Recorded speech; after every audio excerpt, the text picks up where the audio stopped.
전 세계 민족 중에 유대 민족이 있습니다.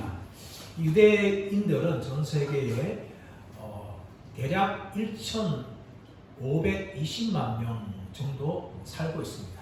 그 중에 690만 명은 이스라엘 땅에 살고 있고 나머지 830만 명은 전 세계에 흩어져 살고 있습니다. 830만 명 중에 600만 명은 미국에 살고 있고 나머지 230만 명이 전 세계에 흩어져 살고 있습니다. 한민족 치고는 너무나 작은 숫자인 1,520만 명입니다. 그런데 왜 유대 민족이 이렇게 적은 숫자일까? 여기에는 두 가지 이유가 있습니다. 하나는 무엇인가 하면 제2차 세계대전 때의 홀로코스트, 이 대량 학살 600만 명이 나치에 의해서 죽임을 당하였습니다. 그래서 인구가 늘어날 수 없었던 거죠. 또 한 가지 이유는 무엇인가 하면 이스라엘 민족은 이미 2000년 전부터 나라가 망하고 전 세계에 뿔뿔이 흩어져 살아서 민족으로서 성장할 수 있는 기반을 다 잃어버렸기 때문입니다. 그래서 이스라엘 땅에 690만 명이 살고 있고 전 세계 830만 명이 흩어져 사는 민족이 되고 말았습니다. 그러나 이렇게 적은 민족이랄지라도 모두가 다 유대교를 믿는 것은 아닙니다.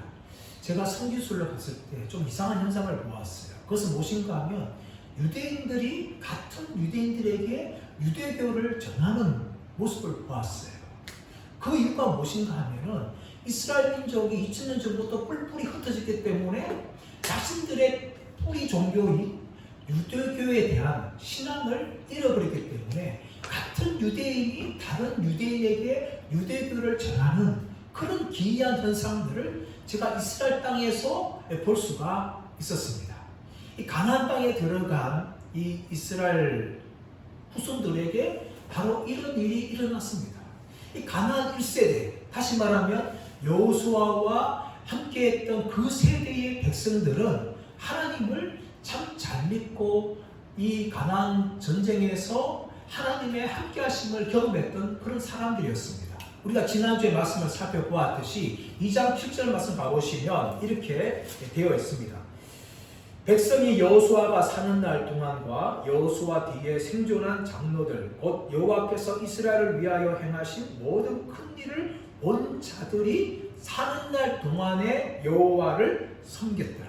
이것이 바로 이 가나안 1세대의 모습입니다. 그들은 사는 날 동안에 여호와를 섬겼어요. 그러나 그들이 여호수아와 함께 다 역사의 뒤안길로 등장한 이 2세대의 모습은 완전히 다른 세대가 되고 말았습니다. 2장 10절 말씀 봐보시면 이렇게 되어 있습니다. 그 세대의 사람도 다 조상들에게 돌아가고 그 후에 일어나 다른 세대는 여호와를 알지 못하며 여호와께서 이스라엘을 위하여 행하신 일도 알지 못하였더라. 이 가나안 땅에 정복 전쟁을 하고 마치 이제 1세대밖에 지나지 않았는데 그 후에 등장한 이 가나안 정복 2세대는 완전히 다른 세대가 되었다는 거예요. 그래서 여호와를 알지 못하고 여호와께서 행하신 일을 알지 못했다는 겁니다. 이를 알지 못한다는 것은 단지 지식적으로 알지 못하는 것이 아니에요. 이것은 경험적으로 알지 못하는 것이죠. 여호와 하나님을 자신의 하나님으로 체험하는 이 경험하는 신앙이 없었고 또 여호와께서 가나안 땅에 행하신 그 모든 일들을 자신이 직접 체험하는 그 체험하는 신앙이 없었다는 거예요. 그래서 성경은 여호와를 알지 못하였고 여호와께서 행하신 일을 알지 못하였다라고 성경은 이야기합니다.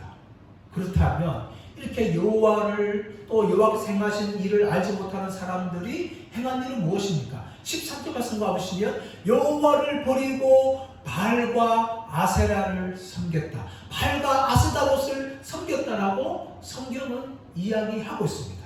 그들은 여호와를 알지 못하였고 여호와께서 행하신 일도 알지 못하기 때문에 그들이 한 것은 무엇인가 하면 가나안 땅에 들어가서 그 땅에 있는 신들인 바알과 아스다롯을 섬겼습니다.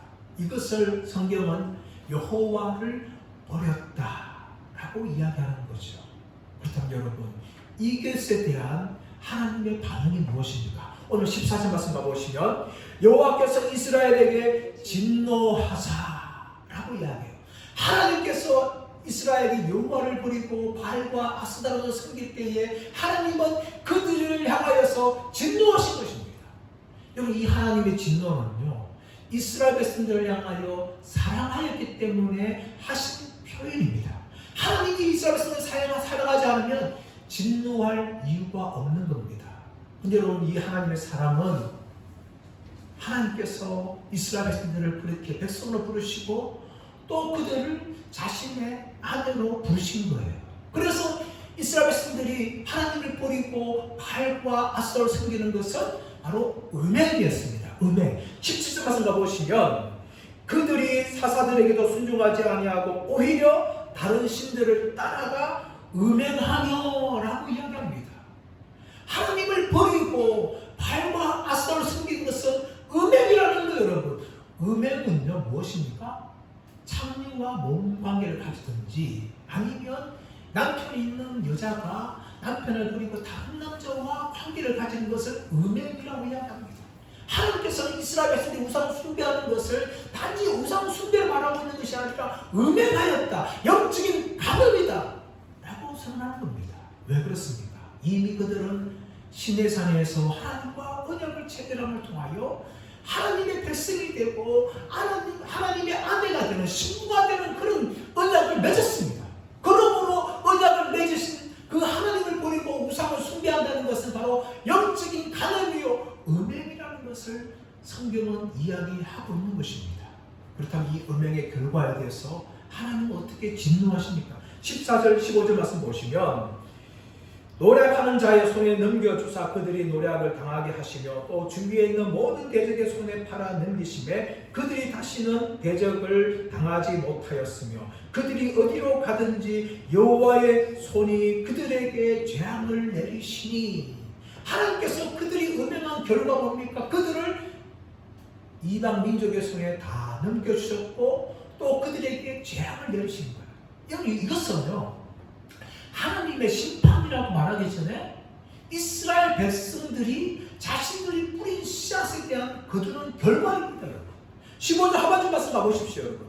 곧 여호와께서 말씀하신 것과 같고 여호와께서 그들에게 맹세하신 것과 같아서 그들의 괴로움이 심하였더라. 여호와의 말씀대로 됐다는 거예요. 이미 하나님께서 신명기 28장 20절에서 28절 말씀을 통하여 하나님께 불순종하고 우상을 숭배할 때 어떤 결과를 당할지 이미 다 말씀하셨어요. 미리 경고하셨습니다. 그 경고대로 이스라엘 백성들이 불순종하니까 그 결과를 다 거두게 되었다. 하나님 말씀대로 되었다라고 이야기합니다. 여러분, 이것은요 하나님의 축복과 저주의 원리가 무엇인지를 보여주는 겁니다. 하나님께서 이미 말씀을 통하여 다 이야기하십니다. 신명기 28장 말씀을 통해서 1절부터 19절 말씀을 통하여 여호와를 경외하고 하나님 말씀에 순종할 경우에 받는 복에 대해서 말씀하시고 20절부터 68절 말씀까지는 하나님을 경외하지 않고 불순종할 경우에 받는 저주에 대해서 미리 경고하셨어요. 그 경고대로 하나님께서 그들에게 결과를 거두게 하는 겁니다. 이것이 하나님의 축복과 저주의 원리예요. 창세기 3대 말씀 가보십시오. 아담과 하와가 범죄하기 전에 하나님 이미 선악을 알게 하는 나무의 열매를 먹을 경우에 반드시 죽으리라, 이 저주를 받는 걸 경고하셨어요. 그런데 그 경고를 대해서 무시하고 불순종하고 반역한 것이 바로 아담과 하와였습니다. 그 결과로 그들은 죽음을 당하게 된 존재로 되고 말았던 것입니다. 이것이 여러분 하나님의 축복과 저주의 원리예요.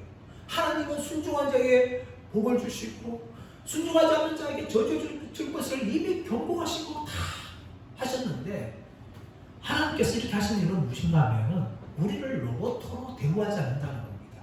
로봇 같은 경우는 이미 사람이 프로그램에 다 해가지고 사람이 명령한 대로 로봇가 움직이게 되어 있어요.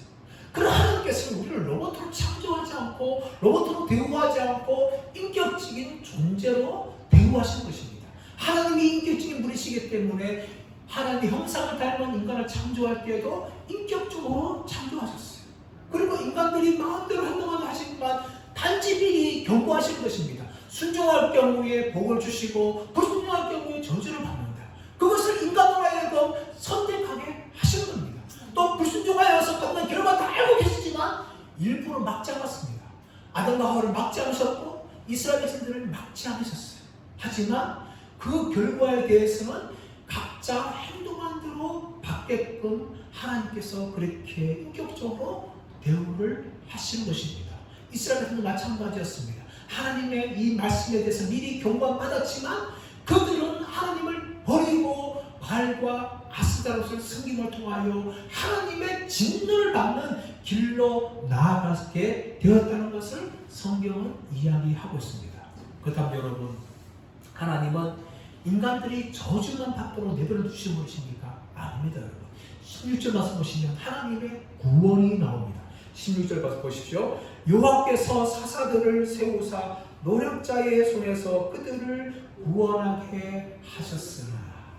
여러분, 하나님께서 사사를 세우셨어요. 세우신 목적이 뭡니까? 이스라엘 백성들을 노력자의 손에서 구원하시는 겁니다. 이 사사라는 것이 판결, 재판 이런 의미를 가지고 있어요. 그래서 1차적으로 사사 같은 경우는 이스라엘 백성들 판결한 사람이다 라고 생각할 수 있지만 이 사사계의 내용은 사실 판결이 아니에요. 무엇입니까? 16절에 나오듯이 고통 가운데 있는 이스라엘 백성들을 구원하는 것이 바로 사사들의 역할이에요. 그 역할을 하는 사람이 사사계에는 작게는 12사사가 등장하고 드보라와 아비멜렉을 포함시킨다면 14명의 사사가 등장합니다. 공식적으로는 일반적으로는 12명을 이야기하죠. 그 12명의 사사 중에서 6명의 사사는 대사사, 또 6명의 사사는 소사사라고 이야기하는데 왜 대사사, 소사사라고 구분하고 있는가 하면 사사들에서 기록한 분량이 많을 경우에는 대사사라고 부르고 적을 경우에는 소사사로 부릅니다.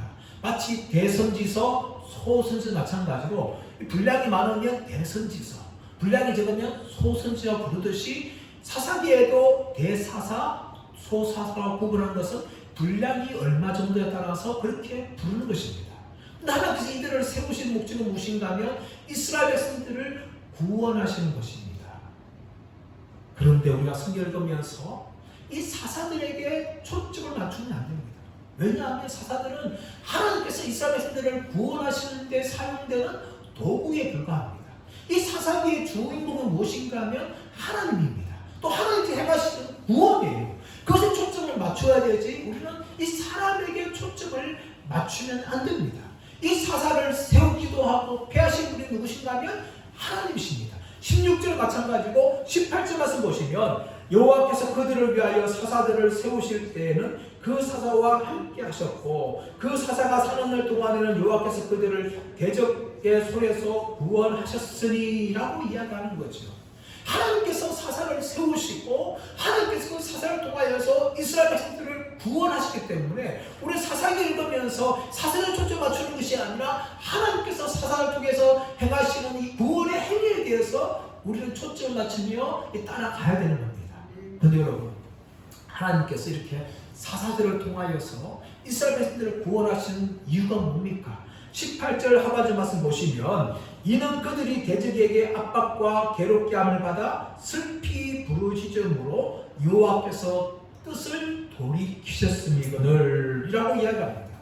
하나님께서 사사들을 세우셔서 이스라엘 백성들을 구원하신 것은 하나님께서 뜻을 돌이키시는데 그 돌이킨 이유가 뭔가 하면은 그들이 대적에게 압박과 괴롭게 함을 받아 슬피 부르짖었으므로 그래서 하나님께서 뜻을 돌이켰다라고 성경이 이야기해요.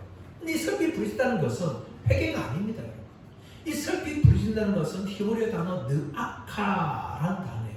이 단어는 정확하게 말하면 고통을 받아서 신음하며 괴로워하는 것이죠. 몸이 아플 때 괴로워한 신음소리를 내는 것을 느아카, 슬피 부르짖는다. 이 단어는 회개하는 단어는 돌아오는 단어는 히브리 단어 수부와 다른 단어예요. 이 단어는 단지 느아카라는 단어는 단지 고통스러워서 신음소리를 내는 부르짖음이 느아카라는 거예요. 이것은 회개하고 전혀 상관없어요. 그런데 불구하고 하나님께서는 이스라엘 백성들이 그들이 섬기는 발과 아스도를 버리고 하나님께 돌이켜서 회개하기 때문에 하나님 뜻을 돌이킨 것이 아니라 그들이 고통 가운데 슬피 신음하니까 하나님께서 뜻을 돌이켰다는 거예요. 그러므로 하나님께서 사사를 세워서 그들을 구원하신 것은 하나님의 전적인 은혜입니다. 하나님이 돌이키신 거예요. 이스라엘 백성들이 회개하지 않았는데도 불구하고 그들이 고통받고 신음하니까 그것을 보아서 불쌍히 여기셔서 하나님께서 뜻을 돌이킨 나함이라는데, 이것은 뉘우치다, 회개하다는 거예요. 이스라엘 백성들이 회개하는 것이 아니라 마치 하나님께서 그 뜻을 돌이켜 회개하고 있는 모습을 보여주고 있는 겁니다. 이것은 말되지 않는 거죠. 그러나 이것은 무엇을 말합니까? 하나님께서 신음하고 있는 백성들을 보며 불쌍히 여기시는 하나님의 전적인 은혜임을 보여주고 있는 것입니다. 그래서 하나님께서는 사사들을 세우셔서 그들을 통해서 이스라엘들을 구원하였습니다. 근데 불구하고 이스라엘들은 또 반역하며 살아가는 것이 그들의 모습임을 봅니다. 17절 말씀 보십시오. 17절 말씀 보시면 그들이 그 사사들에게도 순종하지 아니하고 오히려 다른 신들을 따라가 음행하며 그들에게 절하고 여호와의 명령을 순종하던 그들의 조상들이 행하던 길에서 속히 치우쳐 떠나서 그와 같이 행하지 아니하였더라. 19절 말씀 보시면 그 사사가 죽은 후에는 그들이 돌이켜 그들의 조상들보다 더욱 타락하여 다른 신들을 섬기며 그들에게 절하고 그들의 행위와 패역한 길을 거치지 아니하였으므로. 여러분, 여기 나오는 그들이 누굽니까? 이 그들은요, 앞에 나오고 있는 다른 세대보다 더 타락한 제3세대입니다. 이스라엘들 고통을 당하니까 하나님께서 사사를 세워서 구원한 백성들이 바로 이들이에요. 그러나 어떻습니까? 사사가 통치한 때에도 하나님을 섬기지 않고 우상을 섬기고, 사사가 죽은 후에는 더욱더 타락하여서 하나님을 버리고 우상을 섬기는 시대가 바로 이 제3세대의 등장입니다. 이들은 다른 세대보다 더욱더 타락하였고 더욱더 우상을 섬겼던 세대들입니다. 그 다음 여러분, 왜 이들이 이렇게 더욱더 타락하며 가난한 신들을 섬깁니까? 그 이유는 무엇인가 하면 이미 그들은 하나님을 섬기는 것보다 가난한 신들을 섬기는 것이 자신들에게 유익하다는 것이 계산을 썼던 사람들입니다. 이들은 가나안에 살면서 가난한 백성들이 바알과 아셀을 섬기면서 풍요를 기원하는 것을 보았습니다. 또 가나안에 살면서 이 가나안 땅의 음란한 문화를 보았습니다. 그들은 다 들었어요. 그래서 하나님을 섬기는 것보다 바알과 아스타를 섬기는 것이 자신들에게 유리하다, 농사를 짓는 데 유리하다는 것을 알고 그들은 바알과 아스타를 섬기기를 택하였고, 또 하나님의 거룩의 문화보다는 이 가나안 문화에 추잡하고 음란한 문화를 섬기는데 그들은 더욱더 빠졌던 것입니다. 그러므로 하나님께서는 그들을 향하여 진노하셨습니다. 그 진노의 이유에 대해서 20절 말씀 이렇게 이야기하고 있습니다. 이 백성이 내가 그들의 조상들에게 명령한 언약을 어기고 나의 목소리를 순종하지 아니하였은즉. 이것이 하나님께서 그들을 향하여 진노한 이유였어요. 하나님을 향하여 섬기지 않고 순종하지 않았기 때문에 하나님께서 그들을 향하여 진노하셨는데, 그 진노의 결과가 뭡니까? 21절 말씀 보시면 나도 여호수아가 죽을 때에 남겨둔 이방 민족들을 다시는 그들 앞에서 하나도 쫓지 아니하리니. 하나님의 진노의 결과는 이방 민족들을 쫓아내지 않는 겁니다. 이스라엘 백성들이 쫓아내지 않았기 때문에 하나님께서도 그들을 쫓아내지 않고 그들을 두겠다라고 이야기하세요. 근데 그 쫓아내지 않는 그 이유가 22절 말씀에 또 나오죠. 22절 말씀 보시면 이는 이스라엘이 그들의 조상들이 지킨 것 같이 나 여호와의 도를 지켜 행하나 아니하나 그들을 시험하려 함이니라. 하나님께서 가나안 민족을 쫓아내지 않고 이스라엘 백성들 가운데 그들을 두신 것은 뭔가 하면 그들의 조상들처럼 하나님의 명령에 순종하지 아니하는지 시험하기 위함이라는 거예요. 여러분, 그런데 하나님께서 시험하신 이유가 뭘까요? 보통 학교에서 시험 치는 것은 무엇입니까? 학생들의 성적이 얼마나 되는지 알기 위해서 시험 치는 겁니다. 시험을 치지 않으면요, 아이들의 성적, 실력이 얼마인지를 알지 못해요. 그래서 학교에서 시험을 치는 거죠. 근데 하나님께서 시험하신 이유는 그런 이유가 아닙니다. 하나님 단지 우리의 신앙이 정말 진짜 신앙인지 가짜 신앙인지 몰라서 심하시겠습니까? 그건 하나님이 아니시죠. 하나님은 전지전능한 하나님인데 우리의 신앙이 진짜 신앙인지 가짜 신앙인지 하나님 모르기 때문에 시험한다는 것은 말도 되지 않는 이야기입니다. 그렇다면 하나님 왜 이스라엘 백성들이 이렇게 시험할까요? 그것은 무엇인가 하면 이스라엘 백성들이 조상들처럼 하나님께 순종하는 길로 나오도록 교육시키기 위해서, 가르치시기 위해서 하나님께서 시험하시는 겁니다. 이것이 하나님께서 이스라엘 백성들 가운데 이방 민족들을 남겨주신 거예요. 그들의 괴롭힘을 통하여 하나님께 순종하는 길로 이끌기 위해서, 가르치기 위해서 하나님께서는 이방 민족들을 남겨주시는 것이죠. 근데 이것이 바로 이 3장 1절 2절과 연결되어지는데, 이 3장 1절 2절은 하나님께서 이스라엘 백성들 가운데 전쟁을 가르치는 것과 관련됩니다. 3장 1절 2절 말씀 보십시오. 이렇게 되어 있습니다. 여호와께서 가나안의 모든 전쟁들을 알지 못한 이스라엘을 시험하려 하심에 이스라엘 자손의 세대 중에 아직 전쟁을 알지 못하는 자들에게 그것을 가르쳐 알게 하려 하사 남겨두신 이방 민족들은 이라고 이야기합니다. 이게 이 번역 보면 조금 어려운 부분이 있어서 쉬운 번역 성경을 제가 다시 한번 읽어드리겠습니다. 3장 1절 2절 말씀 보시면 여호와께서는 가나안을 차지하기 위해 전쟁을 해본 경험이 없는 이스라엘 사람들을 시험하려고 그 나라들을 남겨두셨습니다. 여호와께서 그 나라들을 그 땅에 남겨두신 한 가지 이유는 이스라엘 자손들에게 가르침을 주기 위해서였습니다. 여호와께서는 전쟁을 해본 경험이 없는 이스라엘 백성들에게 싸우는 법을 가르치기를 원하셨습니다. 하나님께서 왜 이 가나안 민족들을 남겨두시는가 하면 이스라엘 백성들에게 전쟁을 가르치기 위함이에요. 그 이유는 무엇인가 하면 이스라엘 백성들이 전쟁을 알지 못했다는 거예요. 이 알지 못하는 표현을 쉬운 성경에서는 전쟁을 경험하지 못했다는 겁니다. 이게 알지 못하면 단지 머리로 알지 못하는 것이 아니라 그들이 직접 싸워보지 않았다는 거예요. 전쟁을 모른다는 거예요. 근데 이 모르는 백성들에게 이 전쟁하는 법을 가르치기 위해서 하나님께서 그들을 남겨두신 것입니다. 그렇다면 하나님 전쟁을 가르친다는 것은 무슨 말일까요? 단지 칼을 어떻게 쓰라, 창을 어떻게 던지라, 활을 어떻게 쏘라, 이 전쟁 기술을 가르치기 위해서 전쟁을 가르치는 겁니까? 그것이 아닙니다. 이것을 알기 위해서는 하나님께서 가르치려고 하는 전쟁이 무엇인지를 알아야 되는 거예요. 3장 1절 말씀하고 있는 가나안의 모든 전쟁들이 뭐냐? 이것은 바로 여호수아 시대 때 여호수아 백성들이 가나안 땅을 정복했던 그 정복 전쟁들입니다. 그 전쟁의 특징이 무엇입니까? 이스라엘 백성들의 능력이 있어서, 이스라엘 백성들이 무기를 좋은 걸 갖고 있어서, 똑똑해서, 군사가 많아서 승리한 전쟁이 아니었습니다. 그 전쟁은 무엇입니까? 하나님이 함께 하셨고 하나님이 직접 승리케 하신 전쟁이었어요. 이스라엘 백성들 할 일이 무엇인가 하면 그 하나님께 순종하고 하나님을 의지하고 나가기만 하면 하나님 앞장서 싸우셔서 전쟁을 승리했다는 것입니다. 그것이 바로 가나안 전복 전쟁의 성격이었어요. 하나님이 전쟁을 알지 못하고 경험하지 못하는 이스라엘 백성들에게 가르치려고 했던 전쟁이 무엇인가 하면 바로 여호수아 시대 때 일어났던 전쟁이었습니다. 단지 힘이 있어서 무기가 좋아서 승리한 것이 아니라 하나님을 의지하고 나갈 때 하나님 직접 먼저 나가서 행하시고 싸우심을 통하여 이스라엘 백성들로 하여금 승리를 준다는 그 전쟁을 이스라엘 백성들이 알기를 원하였던 것. 그것이 바로 하나님께서 가르치고 했던 전쟁이었습니다.